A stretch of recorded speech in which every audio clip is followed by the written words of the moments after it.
story that we were going to share tonight was about our transplant recipients and donors. And so Rob being ill, we decided to postpone this because he was going to be a big part of it. And so we will reschedule to another time, and then we will be sure to let you know when that time is. So you've got me tonight. And before I get into the story I'm going to share, I'll just do a quick report about Lithuania. It was a good trip. The camp was one of the best. The work that I did with the Vilnius church while I was there also was profitable, I believe. And so I feel good about all of that. I do have a specific story to tell about that and show you how God works. 3 weeks ago today, I was in the Little Rock Airport about to embark. That would have been Wednesday afternoon 3 weeks ago, about to get on the plane to head to Chicago and then head to Vilnius. And I'm sitting there, and David Pryor, who is Beth Ann Travis's stepdad, I've been working with him in Christian camp since a long, long time in Mississippi, and he was part of the original group that went over in '98 for the first youth camp. Anyway, he called, and there they go. He and Loria, Beth Ann's mom, were there this year. She teaches little kids class, and he leads singing. Anyway, he called me, wished me well. We just had a chat on the phone, talking about the trip and everything. And as soon as I got off the phone, this lady was sitting nearby. I said, "Excuse me, I couldn't help but overhear your conversation. Did I hear you say Vilnius, Lithuania?" And I said, "You did." And she said, "Well, my husband and I, who were sitting beside her, that's where we're going." And I said, "For real?" She said, "Yeah." I said, "That's where I'm going." She said, "Do you know much about it?" I said, "A little bit." And she said, "Did I hear you say something about church?" I said, "You did." I said, I introduced myself, told her I was a preacher here. And she said, "That's amazing." I said, "Why?" She said, "My husband and I are members of the church." She said, "I used to work at Harding, and I'm being transferred over there." She works for the American Embassy now. And she said, "I'm being transferred to Vilnius, Lithuania for 2 years." And she said, "I've been calling Harding trying to find out if there was a congregation of the Church of Christ in that city." And I said, "Well, there is, and I'll be preaching there the next 3 Sundays." She said, "Really?" I said, "Yes, that's true." And her name is Terry, and her husband's name is Sonny Orrell. And he is from Hot Springs, part of the National Park Church. They had only been in the States for a little while. Her previous landing was in Namibia. Is that how you say that? And so they had been off of there a few months, and now they were heading to Vilnius. So they came to church all 3 Sundays, came out to camp on Friday night. And so before I left, we had a conversation, and they said we're going to be. They were excited about, finding a church. They made some connections with some of the local church members, and she told me they're going to be committed to help this church. Church is going through a tough transition right now, and she said we're going to be committed to help them. Talk about a God story, huh? Complete and total strangers. And not only.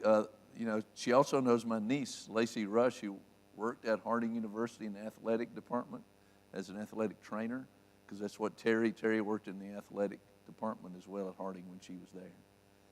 So, and also a lot of other connections. They were in Falls Church, Virginia. Some of you know the name James Norrid, who also has been to camp and one of the teachers in times past. That's where he's based out of. So it's just amazing. Amazing story. I thought I would share that. And now my story that I'm going to share with you tonight. I have never fully shared this story to you. I shared some of it in a men's class once. My divorce story. That's what I'm going to share with you tonight. And my story, and in sharing it and in making the applications that I'm going to make and sharing some information with you, this story is coming from the perspective of me. And of someone who did not seek divorce, who did not want divorce, but ultimately had no choice in that matter. And so this is my story. All divorce stories share similar experiences, but all of them are different. But my story. I was a young preacher. I moved to Delhi, Louisiana. That's where I met Jack and Lorraine Taylor.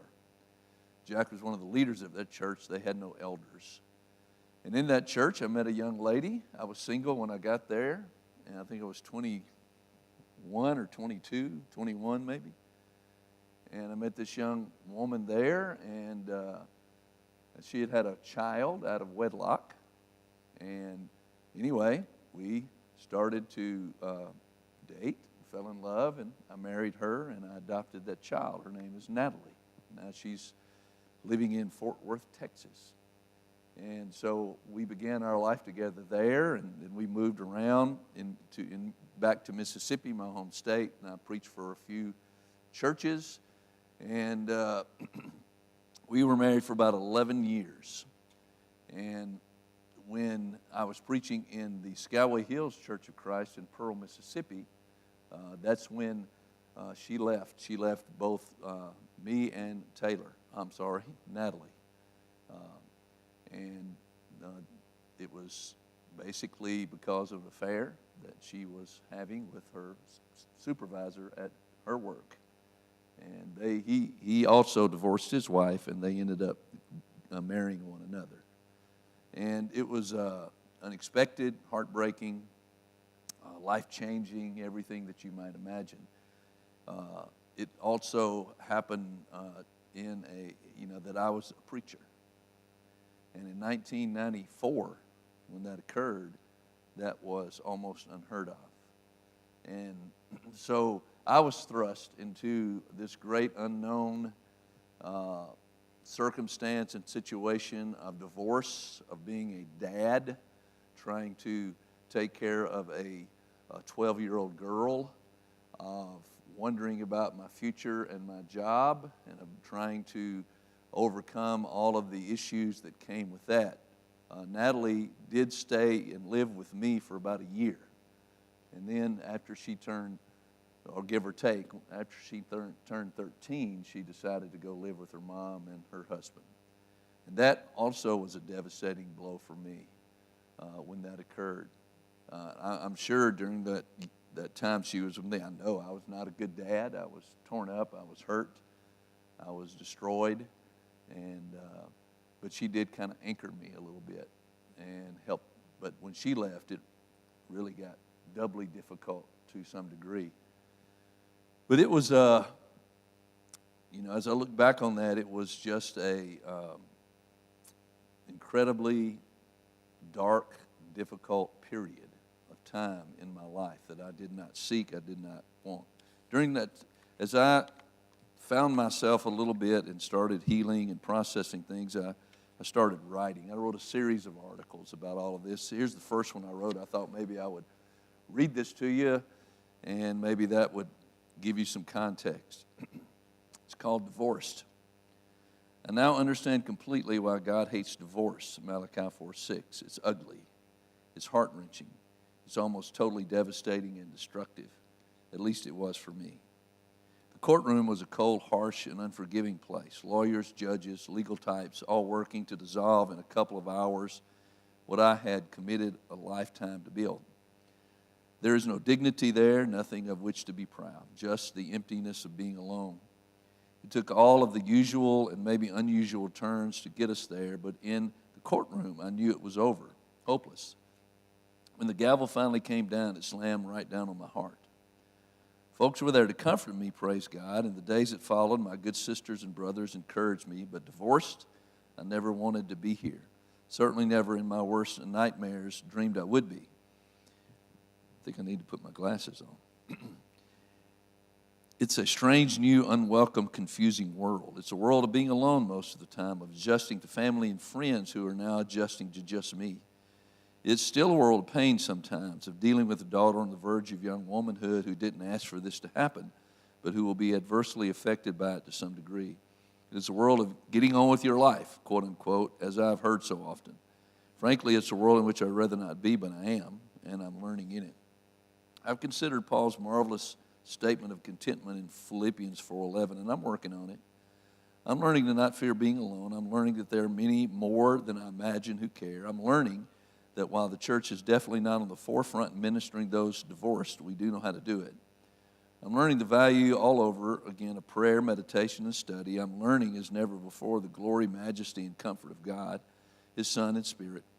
He has not failed me. I'm also learning from those who, unfortunately, have traveled the same path, that it isn't the end of my world. So I'm in there working away at my own personal contentment statement, but it isn't easy. I do not recommend divorce. I never did, but now I know why. It produces the kind of memories you would rather not have. It's not an alternative to seriously consider. Treat your marriage with honor and your partner with respect. Keep God ever part of your relationship. Never take each other for granted. Humbly let God mold you and help work out your differences. He can. Believe me, you don't want courtroom memories. What God has joined together, let no man put asunder. Matthew 19:6 has an entire new and vivid meaning for me. Divorced, I'm living with it, but if you can, live without it. God knows His business. It's not good for men or women to be alone. So this was a journey for me. It happened, as I mentioned, in 1994, and in December, actually, of that year, after almost a full year of being separated and trying to come to grips with everything, hoping against hope that something could be worked out. The memories are, there. First time I ever really stepped foot into a lawyer's office. It's hard to believe, but that's true. Never had a call for a lawyer before. First time I ever stepped in one of his office was to ask them to represent me. And God sent me to the right guy. He said, he called me, said, you're a pastor. We're going to handle this. I'm going to handle this quite differently than I would handle anything. He was a divorce lawyer, known to be ruthless. And he said, I'm going to handle it differently. And he did, and it took some time, but at the end, when we did go in that courtroom, it was settled pretty quickly.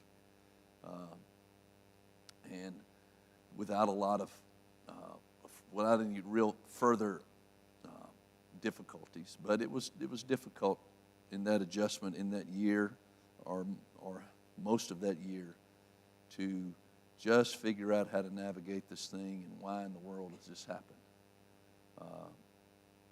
So I wanted to tell the story. I didn't want to dwell really a lot on the story. This has been years ago. I'm healed. When I think about it now, there's a twinge maybe, but God has blessed me so much since then that it's more than offset the struggle and the trouble and the pain that I felt. But the pain that I felt and the struggle that I had was in that time almost overwhelming to the degree that I didn't know if I could continue. But thankfully, I had good people. I said that in my article how the church is not known necessarily to minister to divorced people, and Skyway Hills was no different. Those elders there had never been prepared to handle this circumstance and have a preacher who was divorced. The churches, but they stayed with me. The church as a whole, there were a couple of families who said, no, we can't handle this, and they were out. But the elders stuck by, and the church stayed with me, and the elders insisted that I preached. I told them, I said, I got nothing. And they said, no, you need something to concentrate on, so you need to preach. It had to be the worst, most pitiful sermons that congregation has ever heard, because I just didn't have anything within me. I just went through motions because they said I had to. And I just remember very dark days of just feeling hopeless and helpless, alone, lonely. It just wasn't something that, as I said in the article, that I would want anybody to go through. And again, we're talking about a divorce here where you're the rejected spouse. There are all kinds of divorces. There's some people who are abused, obviously, and who a divorce is a rescue for them, and they're not feeling the same kind of pain and the same kind of circumstances. But I'm speaking about the type of divorce where one spouse is rejected and goes through the whole thing, I don't love you anymore, all of the things that are said and done in that circumstance. And I just wrote down a few observations about that. Being the rejected spouse is an awful existence. It's about feeling failure. You feel like you failed, obviously. All kinds of doubt. You start thinking that you're unlovable.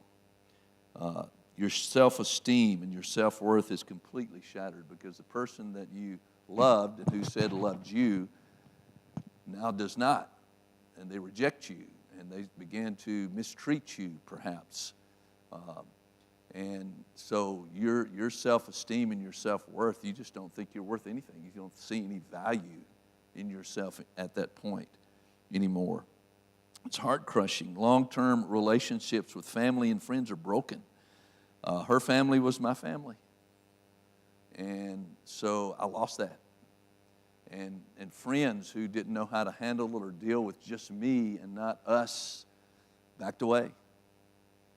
And so not only do you go through the pain of losing your spouse, but you also go through the pain of losing people that you care about, you had a relationship with, and that you love. There's no way to imagine a future when you're living in that moment beyond the hurt that you're feeling. You can't even envision anything in the future. You just think, my life's over. You know, there's no way I can recover from this. There's no way that I can move forward. I don't know what to do. I don't know how to do it. And you feel that in that circumstance. You just feel lost, like you're walking around in a continual haze, like this is some bad dream that you've wandered into and you do not know how to get out of it. And while your spouse, typically in this case, that have moved on to with someone else, is living their best life now. They're in love and they're out there enjoying everything. You're left to pick up the pieces. And sometimes you have the kids there that you have to help pick up the pieces, and you're left to do that alone. And really, you don't know how to do it. Just as simple as that. You're walking around in the daze, and you really don't know how you're going to pick up the pieces. That's how I felt. I didn't know what to do. Now, I did go to counseling, and that is, that's something I recommend for anybody who's going through difficulties like this. One of our elders' wives there was a counselor, a professional counselor. While she was not my official counselor, she did counsel with Natalie, and she became my unofficial counselor with just having conversations with her. You have to realize, for me and for people who go through this, everything changes. Everything just all of a sudden you're thrust into a completely different world where everything that you thought you knew and everything that you counted on changed, just like that. All it takes is, I'm leaving. I'm gone. I don't love you anymore. I'm out. I'm divorcing you. It's all it takes is one person. It doesn't take two in that relationship. It's just one. I'm out. I'm done. You're no good. You know, whatever it is that is said and done in that circumstance, you feel it, and everything then changes. You ask yourself how, everything changes. How you do everything. You no longer have anyone to help. People look at you differently, and particularly in this circumstance as a preacher. You know, it's not supposed to happen to the preacher, right? And so it just shakes everything up in your world and turns it all upside down. People make judgments about you without knowledge. You know, they just start saying things and making judgments, and that sometimes gets back to you. It's mostly just handling the kids now. It's mostly you. It's just you. You know, for the most part, handling the kids, the bills, the decisions, and everything else under the sun. You have no help anymore to do that. No one to talk to about it. And so everything all of a sudden changes. And again, for me in this circumstance, it was unwanted changes. It's not like I wanted that. It was something that I certainly did not want. And it came out of the blue. Not that we had a perfect marriage, and certainly not that I was the perfect husband. I made tons of mistakes. But no expectation that this happened. It just kind of dropped on me one day out with like a hammer out of the blue. And so all of this changed everything. And it became for me about making it one day at a time. And that sounds like a cliche, right? But literally, that's true in that circumstance. And I think I've talked to other people who've gone through similar divorce processes, and I've shared this with them, and they've shared it with me. It's just making it one day at a time, one step at a time, really, 1 hour at a time. You make it through this. And you're living this cliche, but it's real. And doing so, making it one day at a time, especially in the early stages, feels like an accomplishment because you can't see much past that because you're overwhelmed and you're consumed with pain and anguish and hurt and rejection and questions and all of the things that I said, doubt and what's the future and how could this happen and why am I unlovable and why did they choose someone else over me after we made this commitment to be married. And so all of these things just overwhelm you, and again, especially early on after you're shocked by this, you have to deal with this. It's so making it one day at a time is certainly was an accomplishment for me. But eventually, one day leads to many more, and time, along with God, of course, does bring about healing. The crucible of pain eventually eases. You return to the living and begin imagining new possibilities. Now, it's all an individual journey. I had a good friend who, a few years after my divorce, also a preacher in Mississippi, went through the same thing. And me and our elders, they actually called us. This was after my healing. I was down the road. Things were better.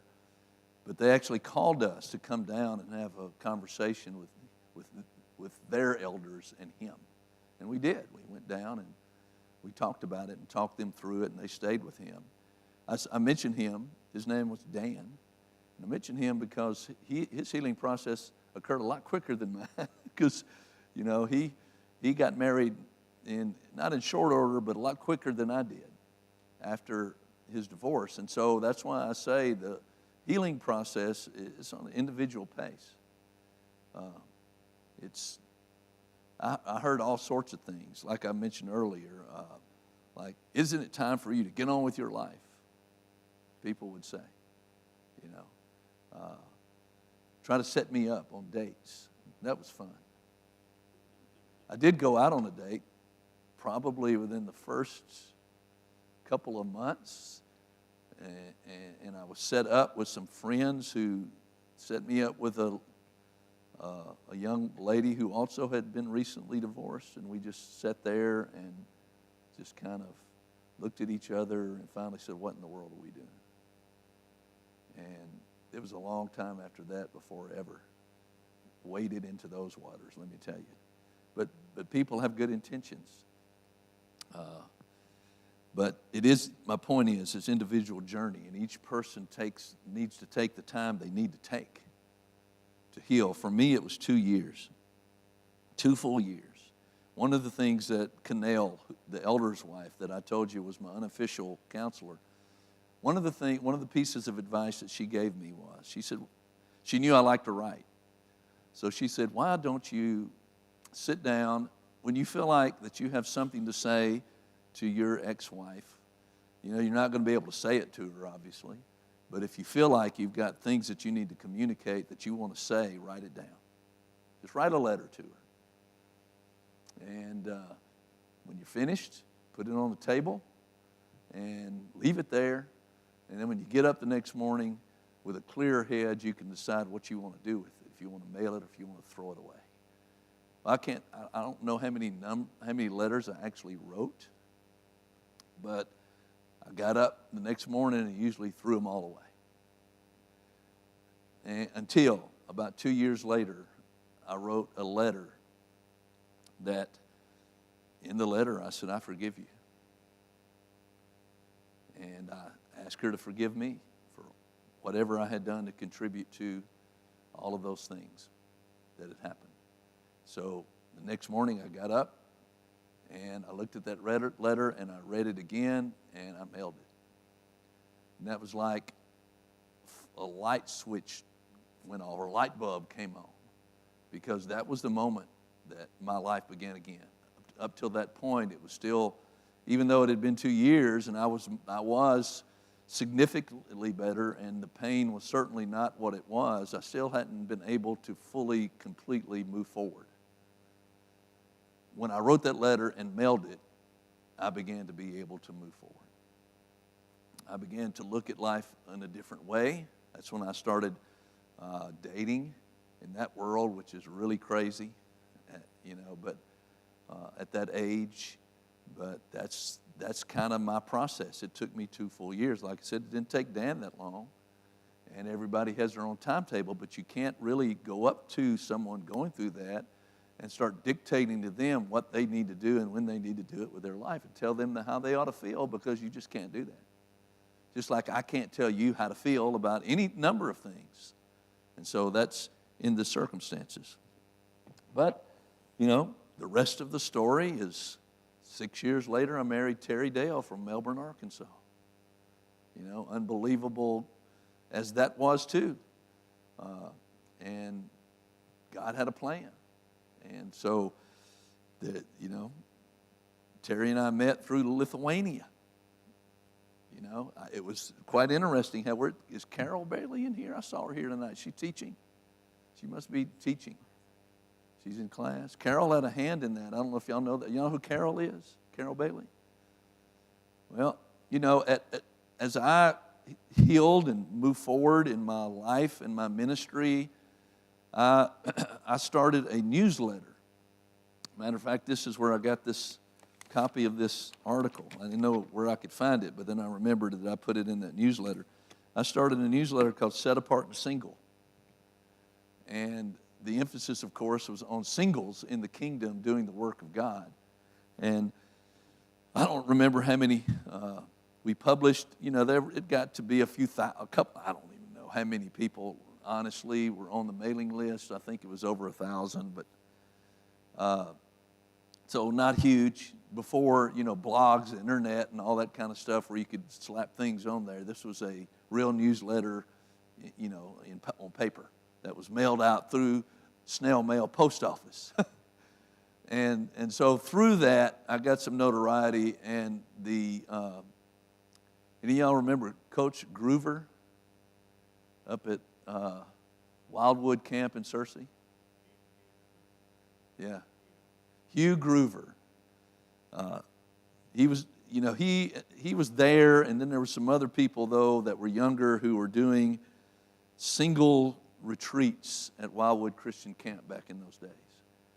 And so I got invited to speak at the Singles Again retreat as a featured speaker. So going up to Searcy, Arkansas, I knew no one really up there. I don't have strong hearty ties. I did get a degree there, but not being on campus. So I went up there, and as part of my presentation, this was in 1998, in March of 1998, and part of my presentation was about this brand new Christian camp, youth camp we're starting in Lithuania, and how most of the team were single. Not all of them, but most of them were single. Some were divorced like me. And how, how singles have the opportunity to serve in the kingdom in some ways with much more flexibility with people than married people do. So that was part of my presentation. Well, sitting in the audience was Carol Bailey. And Carol Bailey at that time was going to Pleasant Valley. And so after some of that, she came up to me and said, I want to go to Lithuania with you. I didn't know who she was. And I said, again, I'm reacting to this. And I said, well, I've already got my team, except we need a arts and crafts person. She said, I've been doing that for 18 years at Wildwood. And so we started getting serious conversation, and Carol joined our team. First camp in 1998 in Lithuania, youth camp. So that happens, and then we start planning for 1999. And we do that. The first thing we do is we have a meeting of all the camp. And these people were scattered. I had Carol here, and we had people scattered all over Mississippi. And I was down at that time by that time I was working for Magnolia Bible College, actually. And so, Anyway, we decided to have it, again, I mentioned David Pryor. We decided to have it at David's house. He, at that point, was single and lived in Oxford, Mississippi. And we said, okay, that's sort of a central location. Carol can drive over. We had some people coming from the Mississippi Delta. Anyway, that's where we decided to go, and I'm getting to the point. So Carol calls me up a day or two before the meeting, and she says, I got a friend who goes to church with me, and she's interested in this camp. And I just wanted to call. I don't know if you have room or whatever, but she wants to come over. Can she come? I said, sure. Guess who that was? Terry. And that's how we met.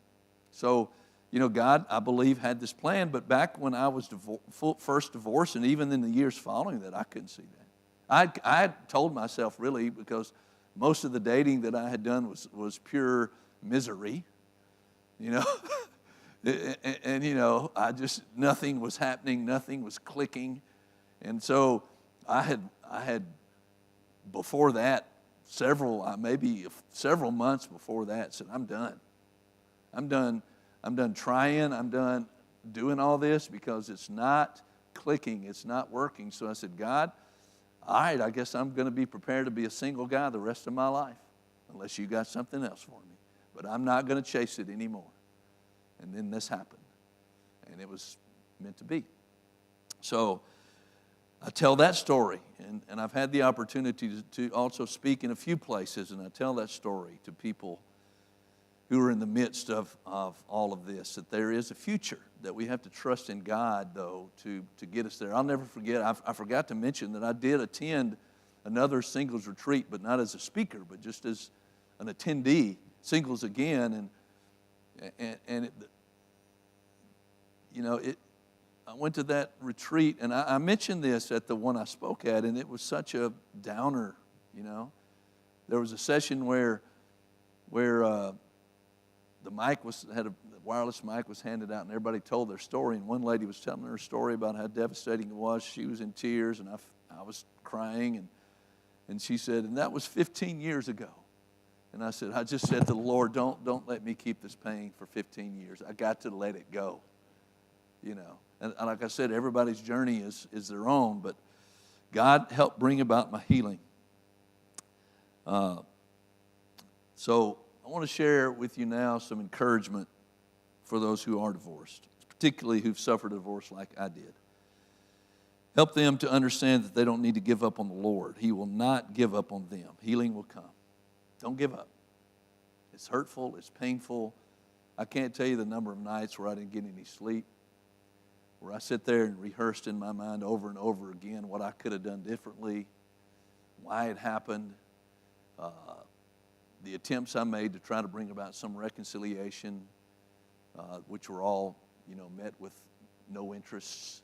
But I did feel like giving up, and but I didn't.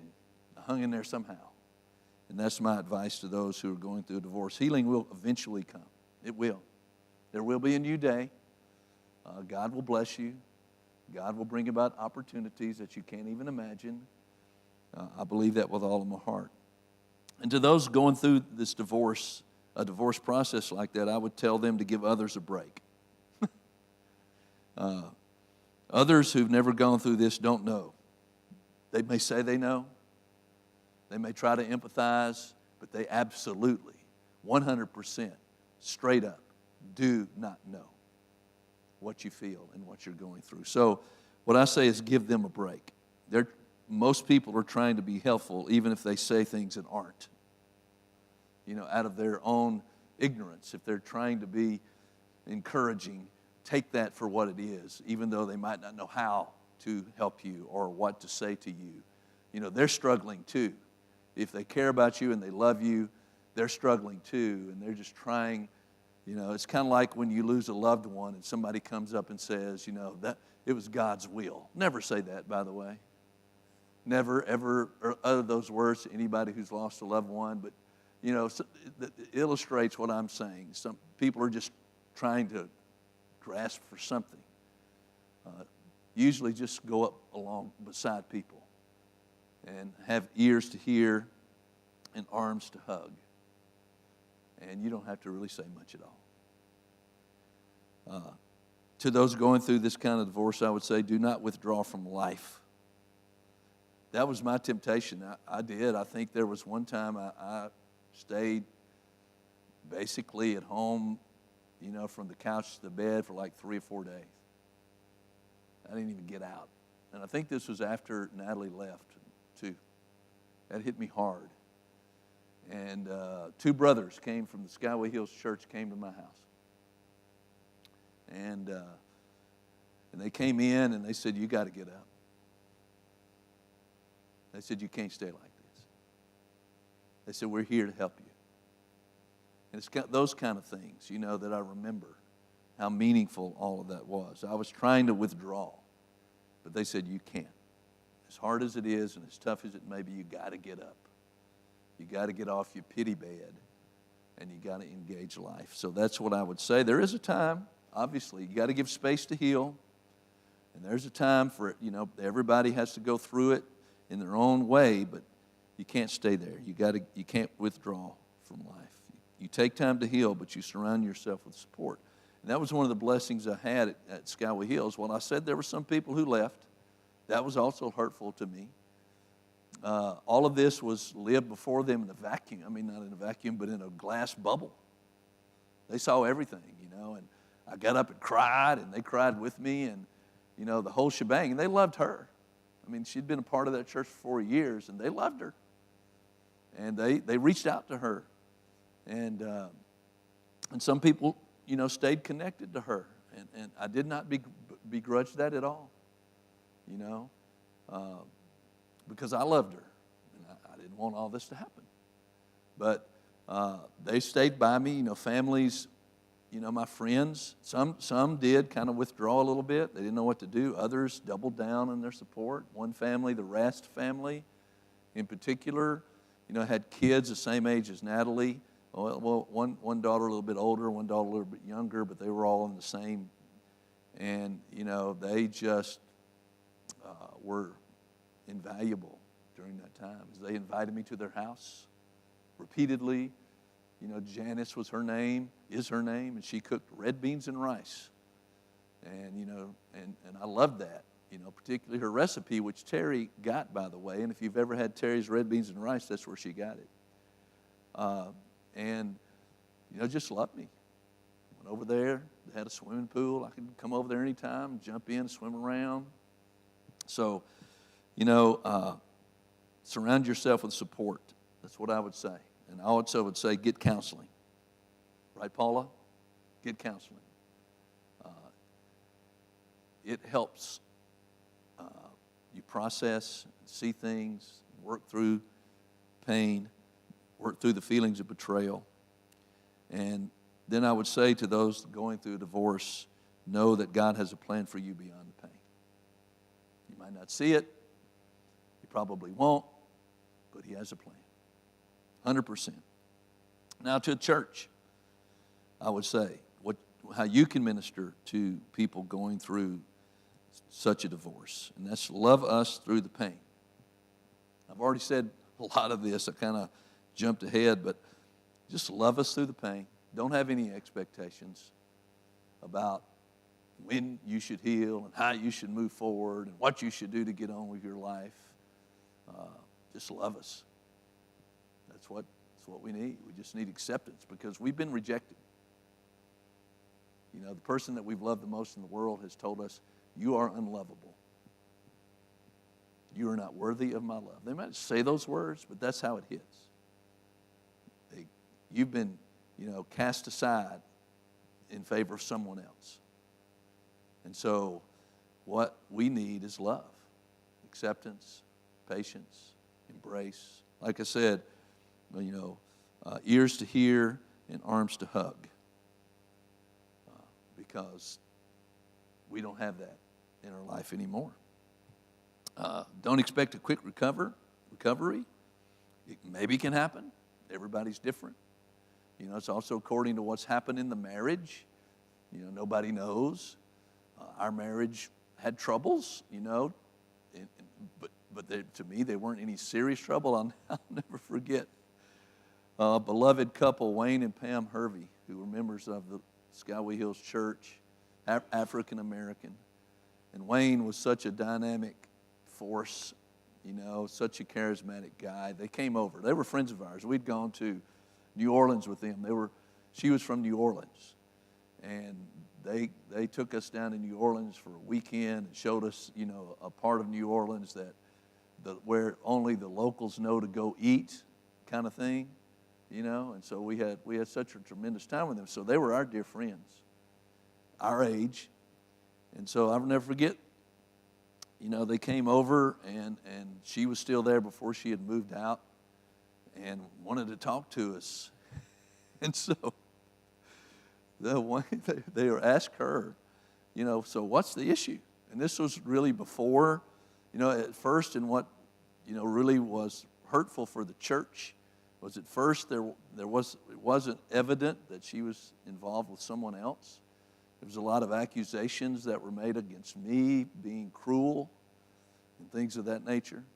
And the church had to respond to that, and figure out what's going on, And then later it was clearer that she had become involved with this guy, and so kind of changed the narrative. But at first, it was accusations made. I'm scrambling, trying to figure things out. I'm, making promises that I will, whatever it is I've done, I won't do it anymore. But Wayne and Pam came over, and so he just asked, well, so tell me what's going on. Tell me why. And she shared with him the things that she had been saying. And Wayne said, that all you got, sister? He said, Pam and I, we've stood toe-to-toe in each other's faces. We've been getting after it, saying all kinds of things. And so you never know what's going on in a marriage is my point. Like I said, while we had difficulties and arguments, and I was young, she was young, and all of those things, this was unexpected. Other marriages, maybe not maybe it is expected, I don't know. My point is, recovery takes different levels, but most of the time don't expect a quick recovery. And again, never say to them, it's time for you to get over it. It's time for you to get out there and go live your life again. That was told to me, and I literally wanted to slap some people. But I didn't because, like I said earlier, they haven't had that experience. They don't know what it's like. And they're mostly trying to be helpful. And earlier I said, give space for healing, offer support to them.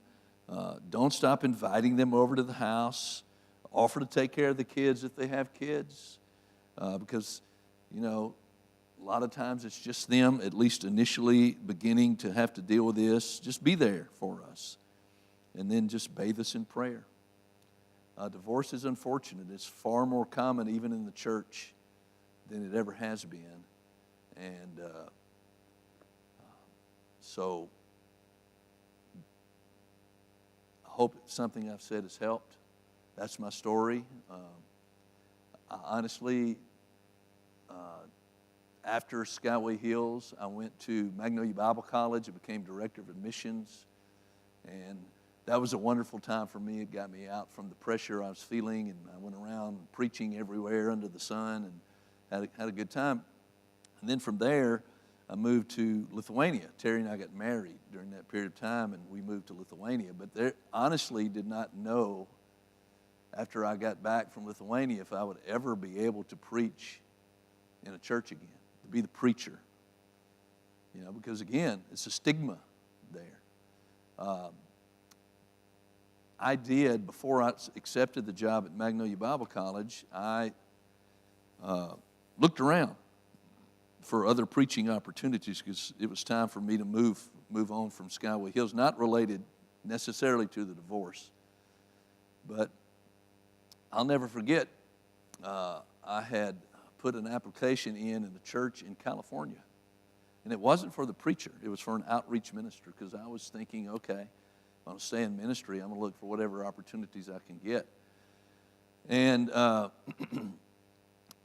the process there included the preacher as the first line of defense, or whatever you want to call it. You know, he was the first person to get the resume, and he would make recommendations. Well, he called me up on the phone, and he said, "Man, I love your resume.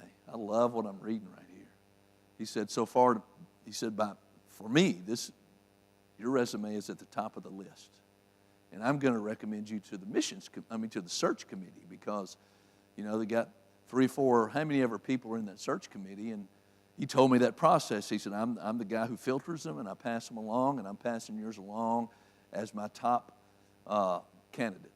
I said, "Wow, okay, awesome." He said, you'll get a phone call within a week from search committee, from a member. So a week came, and I got a call, and they were saying the same things: awesome, terrific, we like what we see. I went through that 3 times, and the last one said, "We're going to recommend you to the eldership. We think you should come out here and visit with us." So in a week, you'll get a call from the elder. In a week, I got a call from the elder, and he said, "Man, you know, all of these folks have recommended you and all of this." He said, "But we don't think a divorced man is going to fit in this position. See you later. Bye." Click. And so that stayed with me. And so when we came back from mission field, I didn't know if a church would hire me. I didn't know. But Gateway did.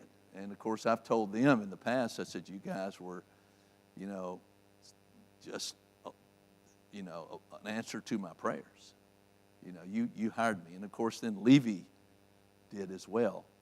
And now, unfortunately, divorced preachers are much more common. I hear about it all the time, even in churches of Christ. But anyway, I thank you for your support. You know, I'm far past those days, but I thought I would share that story with you. And it's past time. So let's close with a prayer. Father, thank you for tonight, for the opportunity to share and have this conversation. We thank you for your blessings of grace, mercy, and healing. And we thank you for your church. And we pray your blessings on us now as we dismiss. In Christ we pray, amen.